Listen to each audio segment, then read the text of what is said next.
Como é que você toma decisões importantes, inclusive aquelas que afetam diretamente a sua vida?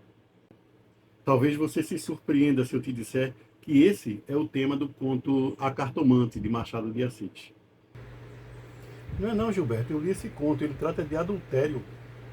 Se você assistiu ao filme Titanic, você não dirá que o tema é o naufrágio do navio. O filme, você dirá, trata de uma história de amor, e o naufrágio é somente o pano de fundo. Pois é, em A Cartomante, o adultério é somente o pano de fundo, o cenário que Machado precisa criar para dar o seu recado, o que ele efetivamente quer dizer. É preciso não confundir o cenário com o tema do conto.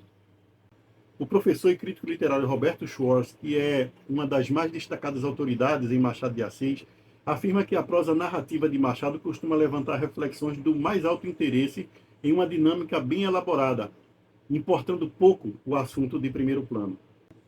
Ele afirma ainda que na prosa machadiana praticamente não há frase que não tenha segunda intenção ou propósito espirituoso. Já o professor Marçal de Moisés divide genericamente os ficcionistas em duas espécies principais: os que oferecem leituras mais para os sentidos do que para a inteligência, e os que escrevem para o deleite mais da inteligência do que dos sentimentos. E ele classifica Machado nesse segundo grupo. Ao ler Machado, é preciso estar atento para não cair na tentação do lugar comum, do que é mais fácil, do que é evidente. Machado é leitura para leitores como nós dois, que preferimos a reflexão mais profunda, o aprendizado mais rico. Vamos ao conto. A Cartomante é um dos contos mais conhecidos e, por isso, um dos mais importantes de Machado. Ele foi originalmente publicado em folhetim no jornal Gazeta de Notícias, no Rio de Janeiro, e isso foi em novembro de 1884. Depois foi reunido no livro de contos Várias Histórias. Isso foi publicado em 12, 15 anos depois. Também está disponível nessa coletânea do professor John Gladstone. E como a obra de Machado já é de domínio público, você pode acessá-lo inteiramente grátis no site do Ministério da Educação, o machado.mec.gov.br. Clique em obra completa, depois escolha a categoria conto e selecione várias histórias. Baixe e leia. Muito resumidamente e sem dar spoiler, Rita e Camilo vivem um romance, porém ela é casada com Vilela, que é amigo do seu amante. Camilo recebe uma carta anônima ameaçando denunciar o caso ao marido traído. A partir daí, o medo faz com que os amantes se cubram de cuidados e de um certo afastamento. E o conto se desenvolve nessa toada. Agora, qual é a chave para desvendar o tema do conto? Observe essa frase de abertura. Hamlet observa a Horácio que há mais coisas no céu e na terra do que sonha a nossa filosofia. Machado não começaria um conto com uma frase de Shakespeare apenas para ornamentação. Lembra do que disse o professor Schwartz? Praticamente toda a frase na prosa de Machado tem propósito relevante. No conto, a personagem Rita está preocupada com a possível denúncia e também com o prudente afastamento do amante. É por isso que ela consulta a cartomante e depois conta ao Camilo o que ouviu dela. E o que ele faz? Ri. Faz caçoada dela. Ele não acredita nessas superstições. Agora preste muita atenção no que há de disruptivo no conto.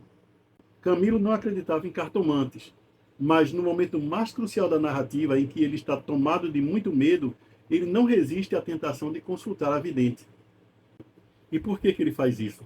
Porque ele está morrendo de medo, ele precisa desesperadamente acreditar em alguma coisa que o alivie.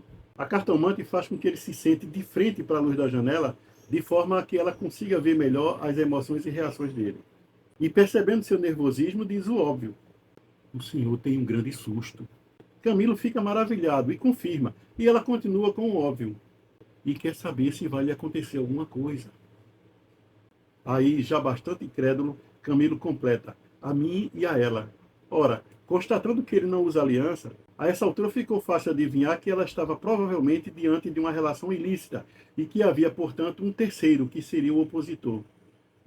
O resto foi navegar na credulidade dele. Mas então, a que é que Machado se refere dessas coisas que existem entre o céu e a terra e que a nossa filosofia nem sonha? A nossa credulidade circunstancial. O fato de que quando precisamos acreditar muito em alguma coisa, nós abrimos mão da nossa racionalidade e nos apegamos àquilo que, no equilíbrio do bom senso, sempre negamos. E isso não se dá apenas em questões esotéricas como essa da cartomante. É dessa forma que tomamos a maioria das decisões cruciais nas nossas vidas.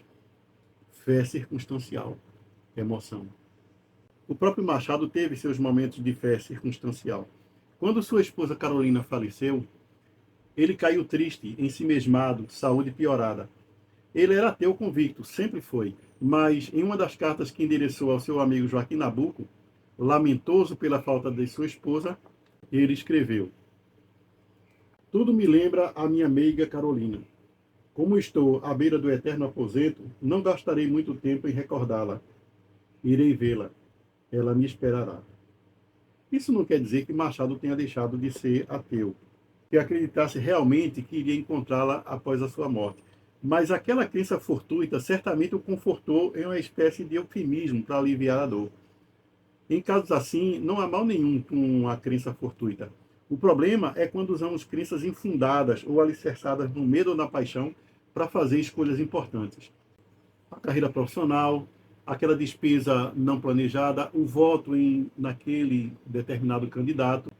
A maioria de nós, na maioria das vezes, faz escolhas baseadas em crenças passionais e nem nos damos conta disso. É por isso que o texto de Machado não envelhece. Ele trata da alma humana, e a alma humana é a mesma da sua época e hoje. Todos somos assim. Se precisamos acreditar em alguma coisa, nós até abrimos mão da racionalidade, da inteligência, contanto que consigamos acreditar naquilo de que precisamos muito.